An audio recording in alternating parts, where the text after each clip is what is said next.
Dalam perjalanan Isra dan Mi'raj, Syekh Najudin Al-Ghaiti mengajak kita menyaksikan kisah-kisah menggugah hati tentang golongan umat yang ditemui oleh Nabi Muhammad.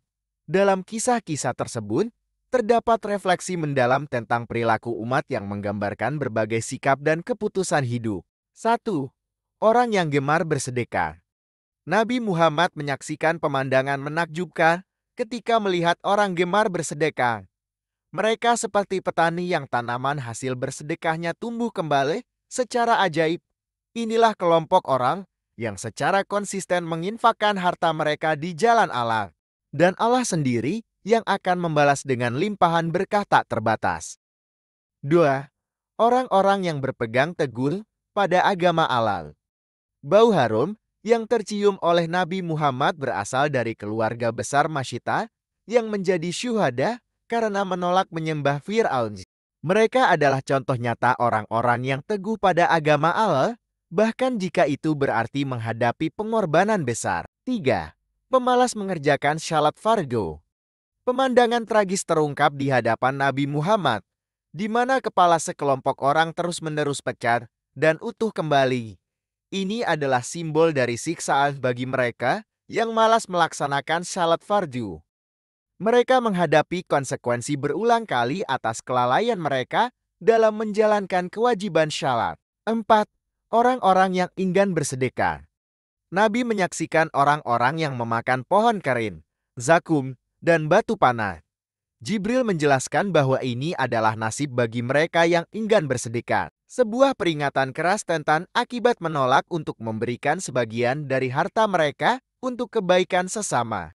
5. Pezina yang lebih memilih wanita lain. Golongan orang ini digambarkan seperti orang yang memilih makan daging busuk daripada daging empuk. Mereka adalah perumpamaan bagi para pezina yang lebih memilih hubungan terlarang meskipun memiliki istri yang sah. 6. Para perampok atau pembegal. Nabi melihat golongan ini seperti kayu yang menyala ketika dilewati orang. Ini adalah peringatan keras bagi para perampok atau pembegal bahwa perbuatan jahat mereka akan menyulut api siksaan di akhirat. 7. Pemakan harta riba. Perumpamaan yang menyeramkan untuk mereka yang memakan harta riba. Mereka diibaratkan seperti orang yang berenang di sungai darah, mencerminkan kekejian dari praktik riba. 8. Rakus jabatan. Nabi menyaksikan orang yang terus menambah beban kayu bakar meskipun tidak mampu memikulnya.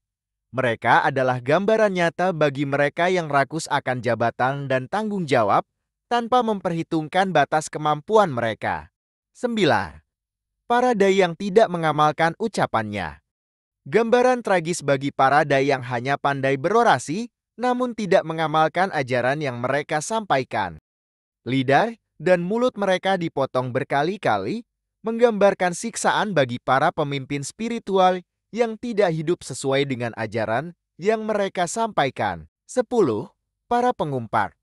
Golongan ini terlihat berkuku panjang yang mereka gunakan untuk mencakar muka mereka sendiri.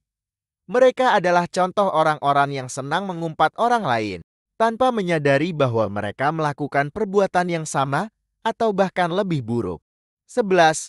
Provokator.